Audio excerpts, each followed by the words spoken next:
Israel has the right, indeed the obligation, to defend itself.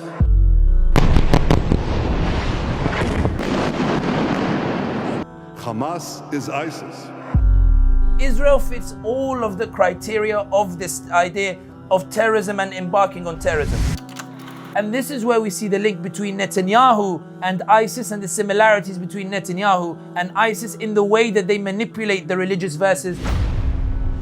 Israel under international law is considered an occupier. It is occupying the Palestinian territories. And an occupier under international law, because it's in an offensive posture, it doesn't have the right to self-defense. That the Palestinians in general, when they are fighting against the Israelis, they are the freedom fighters, while Israel is the colonizer and the occupier. Assalamu alaikum, brother Sami, Hamdi. Thank you for accepting our invitation. As towards eternity, we are very happy to have you with us. Regarding the latest conflict that is taking place in Gaza, there are many people in the world who think differently than the Muslims. Not all of them support Palestine, of course. We have collected some arguments that people who support Israel use. So I want to start by asking you some questions regarding those claims. They say Hamas started all these by killing civilians, and that's why Israel is attacking, retaliating. It is self-defense. Israel has the right to defend itself. What do you say to such arguments?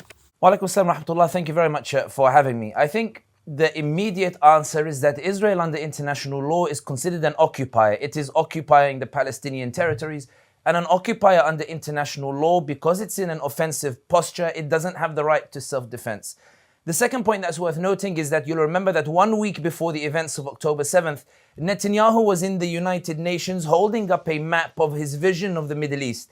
And in this map, he had completely erased Palestine.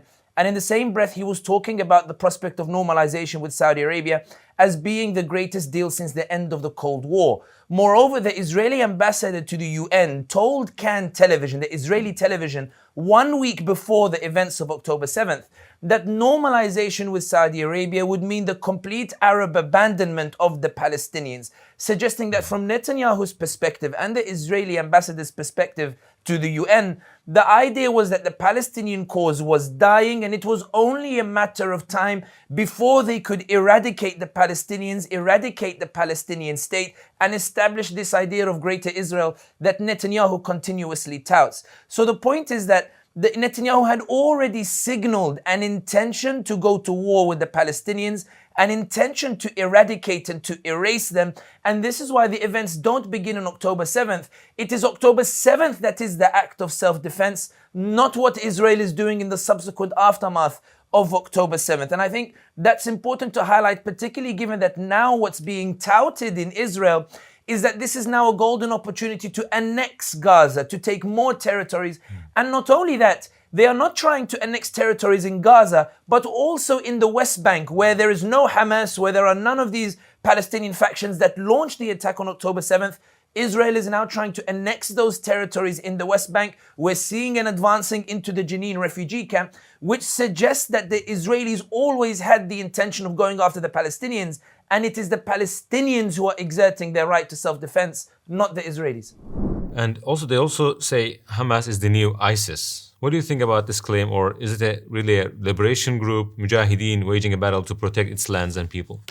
I think that, first of all, the definition of terrorism is the unlawful use of violence against the civilian population in order to enact regime change or political change that is favorable. If you look at what Hamas is doing, it doesn't entirely fulfill this definition. Instead, if you look at what Israel is doing, however, the use of unlawful violence, under international law, it has no right to self-defense. So unlawful violence against who? Against the civilian population, the children, the elderly, the women, and the ordinary men who have nothing to do with Hamas. They are bombing and they are killing them. So the unlawful use of violence against the civilian population to achieve what? Netanyahu has said that the aim is to remove Hamas and replace them with a group that are more favorable to the Israelis. So the third condition, to enact political change that is favorable. When you look at this definition of terrorism that is universally recognized, Israel fits all of the criteria of this idea of terrorism and embarking on terrorism.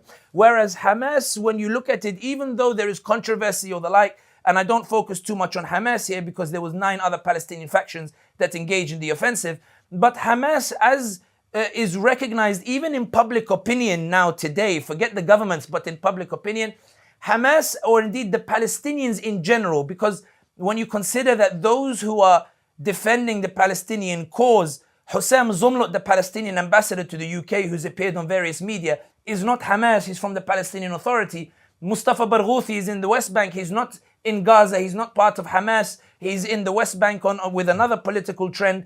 We see that all these voices reflect that this is not a Hamas issue. So if we go beyond Hamas, we see that the Palestinians in general are fighting to restore their rights to lands that were brutally and violently seized from them illegally by Israeli settlers. They are homeowners who have been turfed from their home, and these homeowners are trying to get their land, trying to get their homes back from those who stole their homes from them.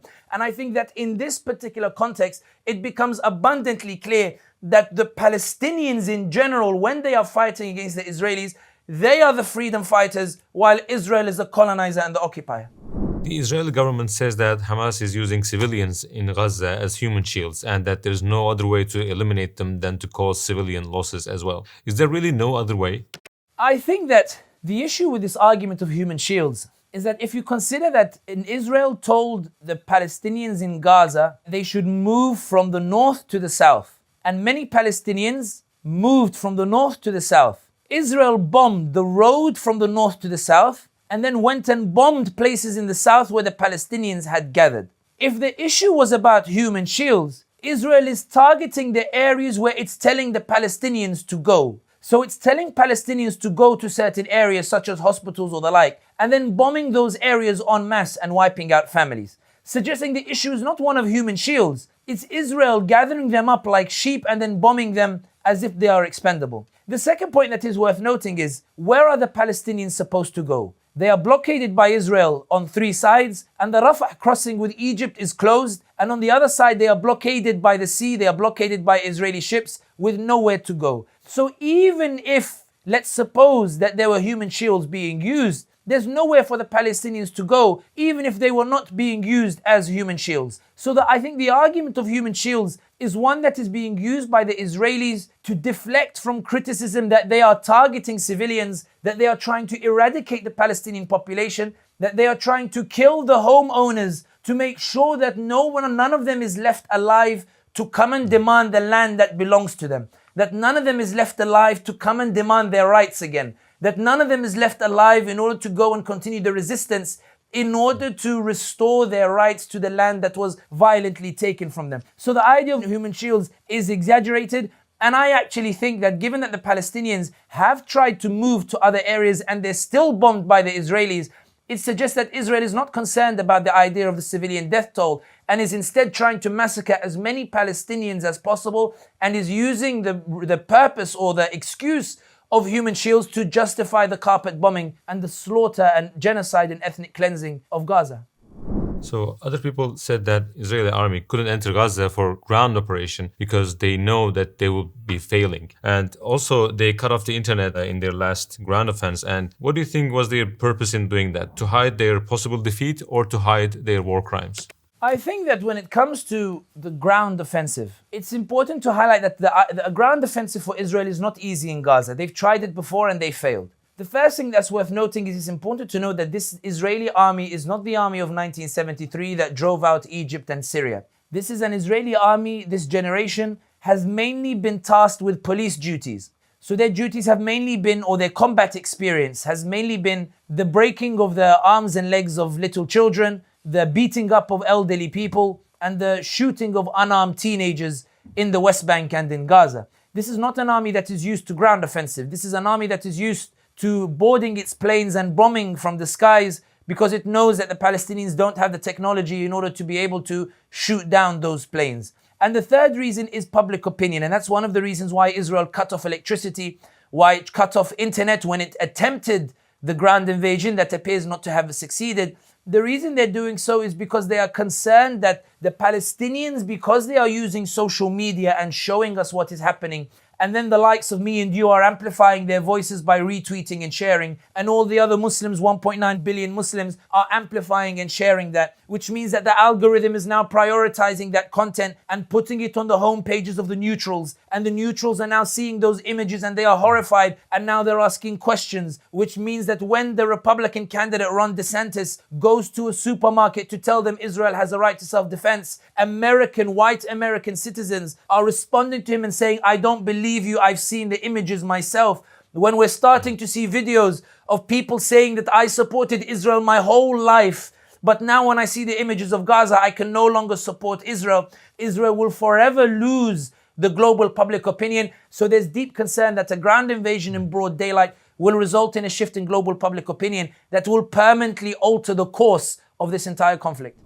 So we have seen in the last weeks that Zionism has a huge political influence on the most developed states of the world, and that the Israeli government also acts according to this ideology. What is the eventual goal of this movement? What kind of mindset do these people have? The Zionist Project is absolutely clear. The establishment of an Israeli state that spans all of Palestine and beyond, even into some of the Arab states. The Zionist Project argues that as a result of the continuous persecution of the Jews throughout the 1700s and 1800s by the Europeans, as a result of the slaughter of Jews by the Europeans, as a result of the massacre of Jews by the Europeans, as a result of the expulsion of the Jews by the Europeans, as a result of the Holocaust of the Jews by the Europeans, as a result of the Inquisition that turfed the Jews from Spain by the Europeans, there is a need to establish an independent state that can protect the Jews from this persecution. That's how the Zionists emerged. It emerged because of the anti-Semitism of Europe, because of the violations of Europe, because of the brutality of Europe. And they came to the Muslim lands where the Muslims had a rich history of coexistence. It was the Ottomans who received the Jews who were expelled from Spain. The Muslim world has Andalusia, and objectively the greatest historical example of coexistence between the various different faiths. They were kicked out of Europe and they came to the Muslim lands, and the Muslim lands welcomed them. The Zionist Project is about establishing an ethnocentric Jewish state specifically for the Jews to prevent the massacres taking place against them that they have suffered over centuries that have been committed by the Europeans. The problem with the Zionist Project and why many Jews object to the Zionist Project is because the Zionist Project argues that the state should be established by illegally seizing the lands that belong to another person. It's a state that is built on batil, and from their concept of batil, their concept of what is wrong, which is why there's a difference between the Zionists and between the Jews. Many Jews do not support the Zionist Project, but the ultimate aim of the Zionist Project is to build a state where they will no longer be at the mercy of the anti-Semitic Europeans who committed war crimes and atrocities against the Jewish population. And it is one of the greatest tragedies that the victims of these atrocities are now committing those same atrocities against another people in their bid to establish this particular state. But in their creed, do they see other human beings as not real human beings? They are here to serve us. So do they have this kind of mindset?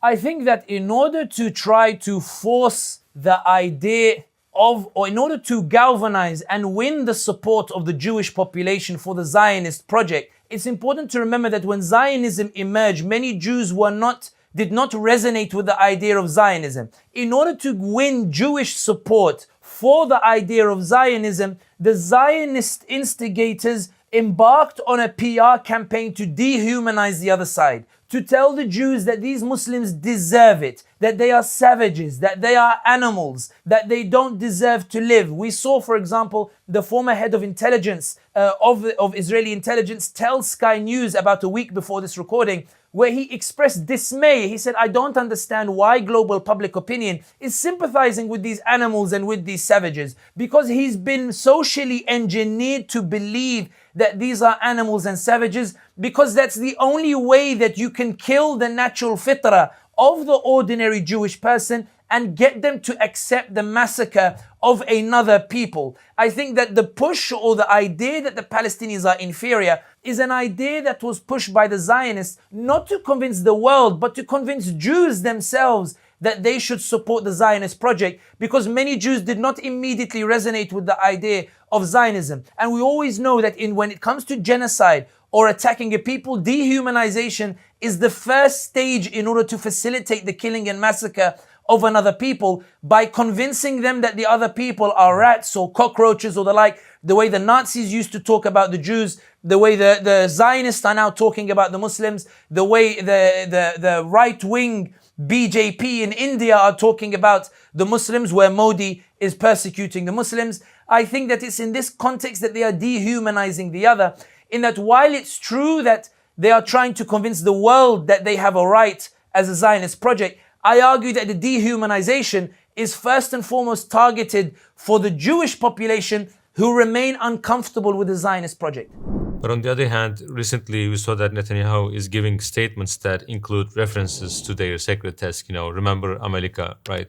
I think that when Netanyahu quotes the Jewish holy books to justify what he's doing, I think here is where we see the similarities with ISIS, where they use the Quranic ayat and the wrong interpretations of the Quranic ayat to justify things that Islam expressly forbids. And this is where we see the link between Netanyahu and ISIS and the similarities between Netanyahu and ISIS in the way that they manipulate the religious verses in order to justify what their religions forbid and what their religions condemn. So on that note, we are 2 billion Muslims approximately in the world, and Israel's population is less than 10 million. So why can't Muslim countries take concrete steps against Israel? While Muslims living in these countries are in a state of uproar, why don't we see anything but condemnation or reaction from these countries? Why are they hesitant, or are these things easier said than done? I think that this is a tragic question, a very difficult question. Muslim states have the power to pressure the Americans to force the Israelis to back down, but they choose not to do so because of two reasons. One faction of the Muslim world believes that it's not worth it because they have more immediate priorities and that they need the Americans because they want a NATO-style agreement to push back against Iran. They want help with Vision 2030. They want American companies to help build cities that will look like Miami, not like Shanghai or Moscow, but that look like Miami in the words of the Saudis themselves. And they believe that the Palestinians are not worth compromising this amazing Vision 2030 or relations with the Americans, who are the only state that can help this country to achieve its Vision 2030. And there are other nations, such as Turkey and the like, who wish they could do something, who have the power to do something, but are concerned that if they do something, they will be betrayed and abandoned by the world. They will suffer sanctions. There is a concern that if they stand up for the Palestinians, the knives will come from the Muslim world and be stuck into the back of the nation that turns around and tries to defend the Palestinian cause.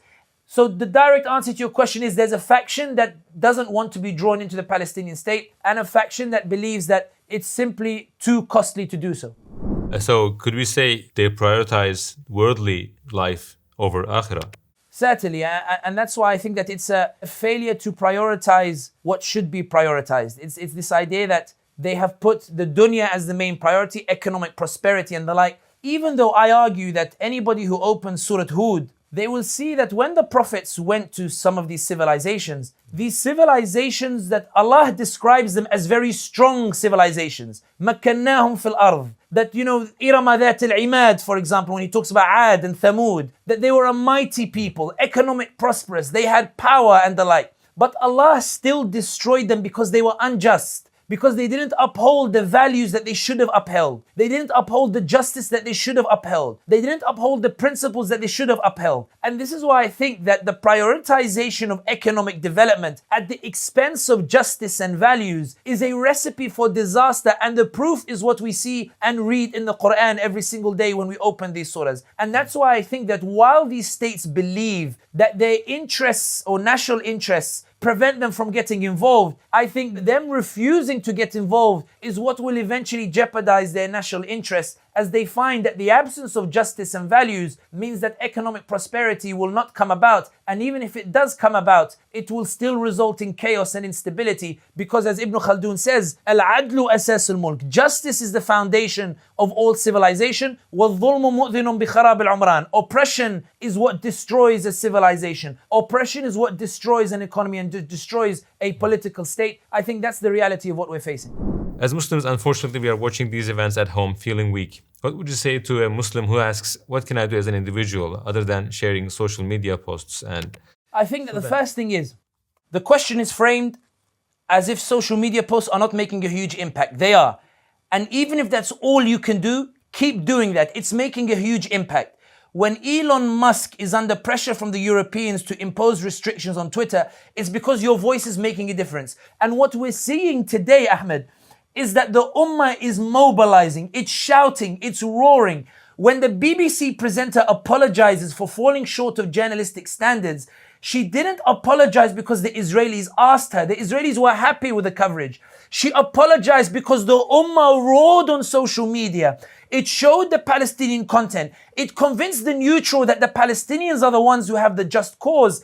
And BBC received so much complaints and so much pressure from social media that they apologized. CNN apologized. Sky News apologized. When the MPs go to visit the mosques to try to calm down public anger, it's because of the ordinary Muslim who's roaring on social media. When Israel meets with the heads of social media to ask them to shadow ban accounts, to ask them to limit the reach of #Palestine, they're doing it not because they're worried that the governments are spreading that information. They're worried because the ordinary Muslim is doing it. You might feel it's insignificant, but عند الله عظيم. In Allah's eyes, it's significant. It is making the difference.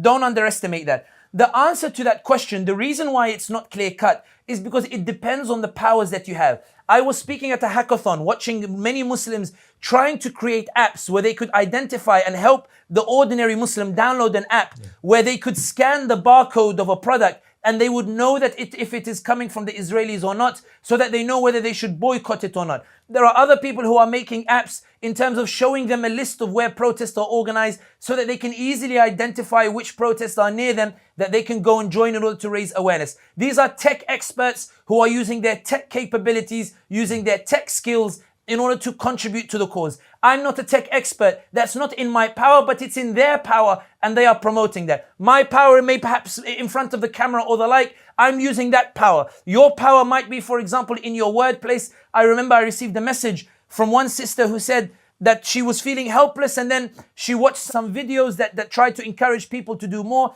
She went to her job place and now they are no longer calling it Hamas versus Israel. They are talking about Palestine versus Israel and they are holding sessions to learn more about the conflict. They are trying to open their eyes. She is giving da'wah. She is opening their eyes and breaking Israel's monopoly on the narrative. So the answer, or the short answer to the question is this. You know your environment. You know your powers. You know where you are in society. You know what you're capable of. Deploy those capabilities and don't underestimate what you think to be insignificant. For in the eyes of Allah, it can be significant. Remember when Abu Sufyan stood in front of Heraclius, Heraclius said to Abu Sufyan, who are the people who follow the Prophet Muhammad sallallahu alayhi wasallam? And Heraclius said, it's the lower class of society. It's Bilal ibn Rabah radiallahu anhu, the former slave.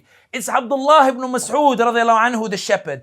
It was these people who today you might look at, astaghfirullah wa iyadu billah, you might look at as lower in society, but they were the ones who delivered Islam so effectively. They were the backbone of Islam. They were the backbone of the entire cause that the Prophet Muhammad sallallahu alayhi wasallam came to deliver. They were the mubashirin with Jannah. They were the ones who Allah gave them glad tidings of Jannah.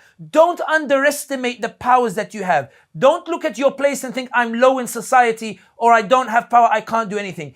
Everybody can do something. Everybody knows their environment. They know their powers. Everything makes a difference, because what you'll find that even if in your striving, somebody might be inspired by that who is in a greater power, and they will mobilize, not because they suddenly woke up and chose to, but because they saw you who have less power choose to mobilize, and they felt ashamed and they said, if he or she is mobilizing, I should mobilize too. We are one ummah. When the right hand goes up and everybody sees the right hand, the left hand comes up with it. And then the head starts moving with it. And then the body starts moving with it. When we're seeing each other on social media and the efforts that everybody is going to, people are doing bake sales to raise money for charity. People are going out for protests. People are talking on social media. People are building apps. People are going, all of these things, when I see it on social media, I feel the juices running through the body, because I think, subhanallah, the ummah is mobilizing from Malaysia to the US. I need to move as well and try to do something too.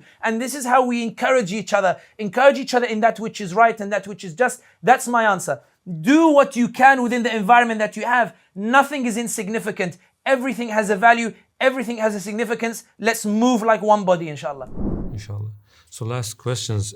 Do you think that these recent events could have a similar effect to 9/11 in terms of increasing the world's interest and inclination towards Islam? We see on social media that people who had nothing to do with Islam before have started researching our religion and ordering Qur'ans. At a time when Israel and Western countries, especially Sweden, are trying to denigrate Islam and the Qur'an, could the opposite result emerge? Are good days for Islam near, do you think?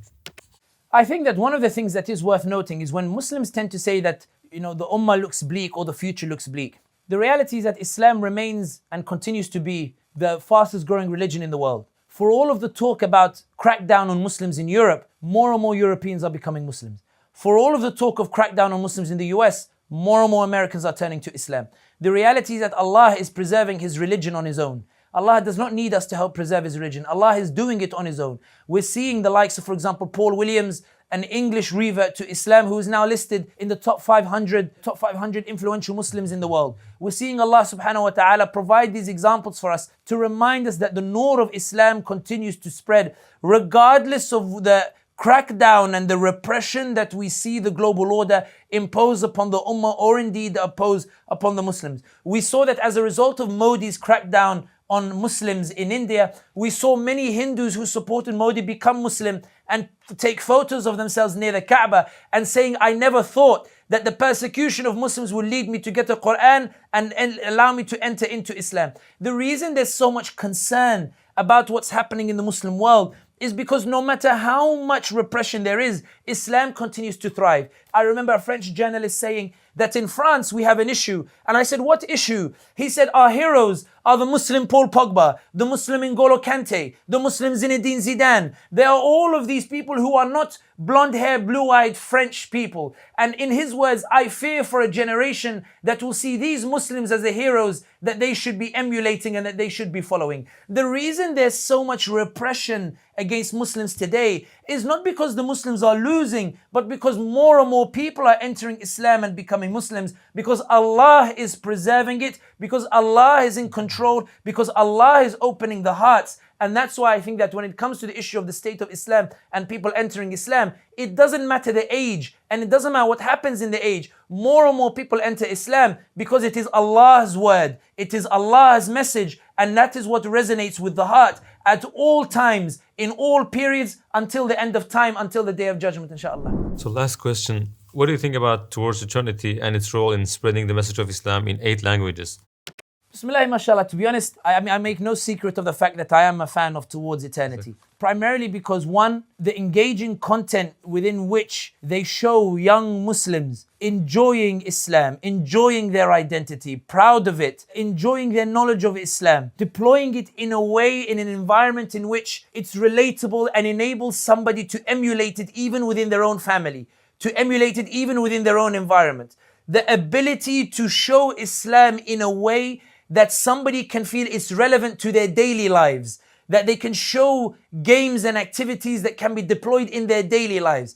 I think that Towards Eternity is very unique in its approach in this regard. The fact that it's spanning in 8 different languages shows that it's able to reach the ummah. And social media, it also a credit to social media in that it allows us to build those bridges with the other sections of the ummah, in that one video can spread to all corners of the ummah. We're all receiving the same message, we're all re-establishing those bridges, and we're all reconnecting the memories of the ummah to one another. In that I, who originally hail from North Africa but was born and raised in London, am resonating deeply with those who are filming in Turkey, and the ones in Pakistan are resonating deeply with the both of us, and the ones in Malaysia are resonating deeply, and Africa are resonating deeply.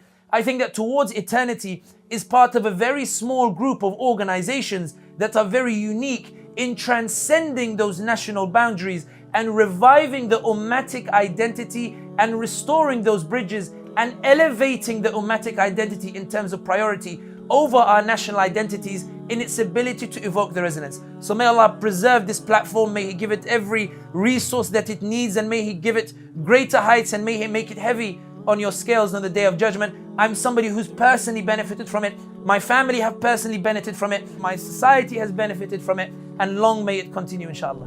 Jazakallah khair, brother Sami. We benefited a lot from your experience and knowledge, and Jazakallah khair. May Allah preserve you, may Allah accept from you, and inshallah we hope to meet you in Istanbul and in a much better place in the heaven, inshallah, as well. Inshallah. Jazakum Allah al khair. Thank you very much. Jazakallah.